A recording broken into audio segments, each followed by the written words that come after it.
Bonjour, je m'appelle Rikako Murata. Merci d'avoir visité l'atelier musical du village, volume 15. Avec ces longs mois de confinement, le vieillissement précoce nous guette. Je vous propose donc aujourd'hui 3 exercices pour retrouver notre jeunesse physique et mentale. Le premier exercice, c'est pour le pouce, qu'il reste actif et vivant. Le deuxième, c'est pour développer les muscles de l'intérieur de la main. Et le dernier, ça devient un peu difficile, mais c'est pour maintenir la jeunesse du physique et du cerveau. Commençons tout de suite. Je commence donc avec l'exercice du pouce. Je vais filmer du haut pour comprendre plus facilement.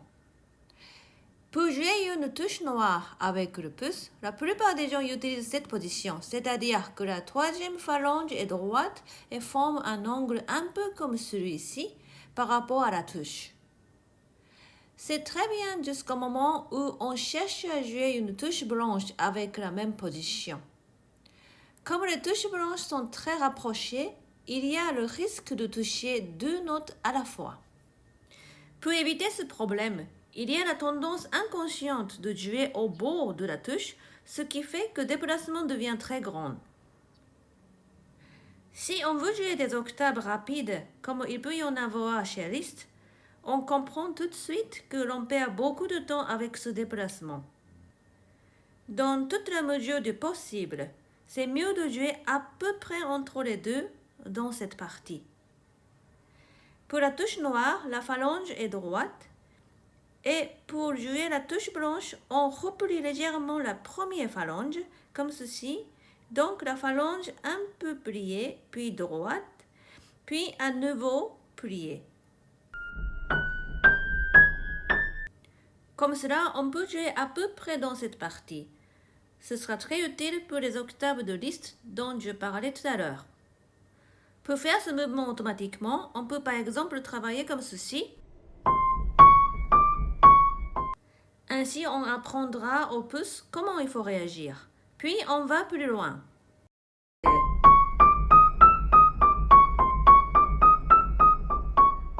On peut prendre une autre position avec beaucoup de touches noires. Si le pouce peut faire ce mouvement rapidement, ce sera très utile dans beaucoup d'endroits. Maintenant, je vais parler de l'exercice qui permet de développer les muscles de l'intérieur de la main. Dans des vidéos précédentes, on a vu que pour jouer du piano, on utilisait la capacité naturelle de la main, c'est-à-dire la préhension. Pour effectuer ce mouvement, on a besoin du soutien des muscles de l'intérieur de la main, donc leur développement est très important. Quand on parle de développer ces muscles, on ne parle pas de force. Il faut que la main puisse s'ouvrir et se fermer naturellement. Donc, il faut développer l'élasticité de ce mouvement, comme un ressort. J'ai parlé dans une autre vidéo de la manière d'ouvrir la main pour obtenir le plus grand écart possible. J'avais expliqué qu'il ne fallait pas ouvrir par le bout du doigt, car dans ce cas, l'écart est plus étroit. Il fallait utiliser cette partie ici, c'est la meilleure sensation.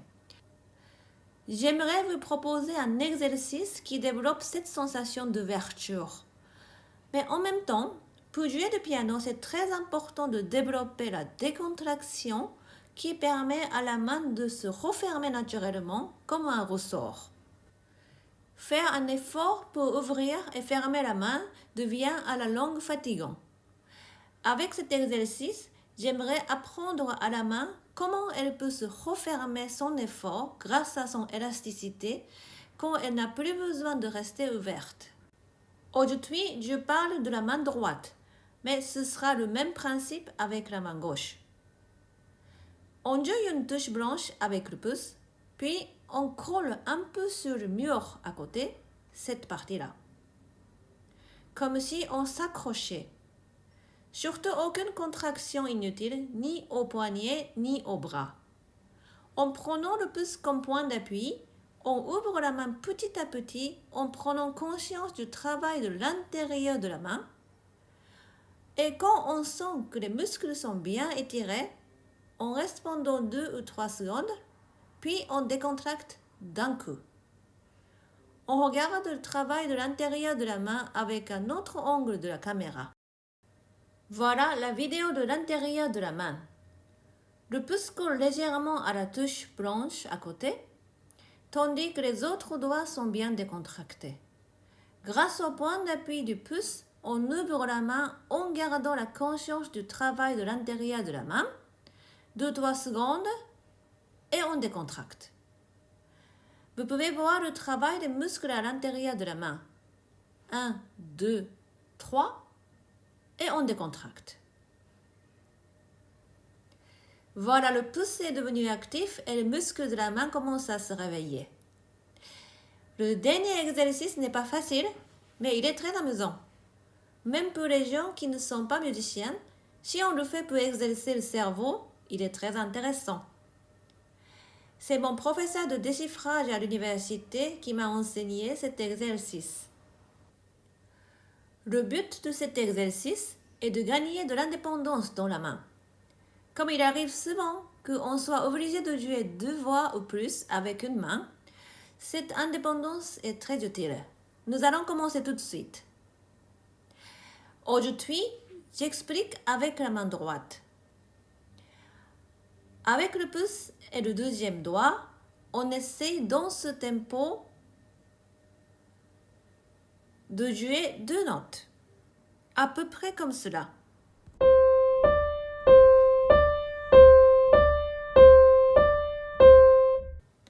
Voilà. Dans les 3 doigts qui restent, par exemple le 3e et 4e, dans ce tempo, on va mettre 3 notes.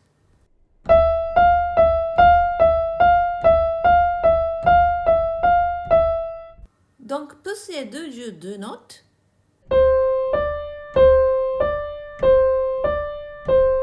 Trois et 4 jouent 3 notes.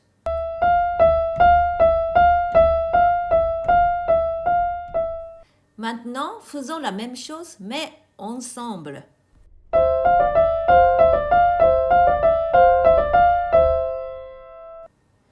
Puis, on inverse les rôles. On joue 3 notes avec pouce et 2.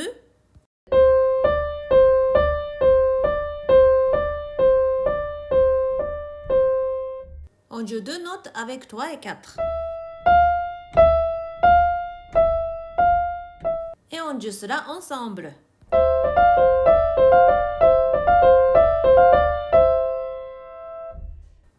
Pour le moment, nous avons fait l'exercice avec pouce 2 et doigt 4. Mais on peut faire avec pouce 2 et doigt 5, ou bien pouce 3 et 4, 5, par exemple. Il y a beaucoup de combinaisons différentes. Dans ce que mon professeur m'a enseigné, on peut jouer 2 notes avec pouce et 2. Mais par exemple, avec 4 et 5, on joue 5 notes.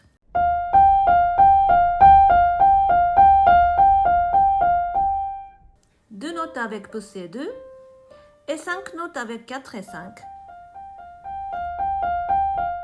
Et on joue cela ensemble.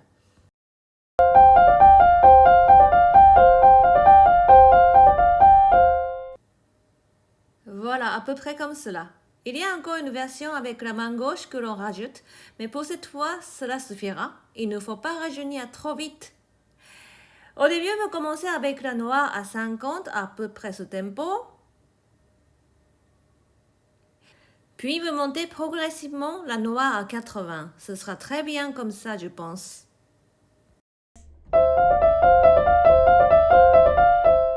Et on inverse.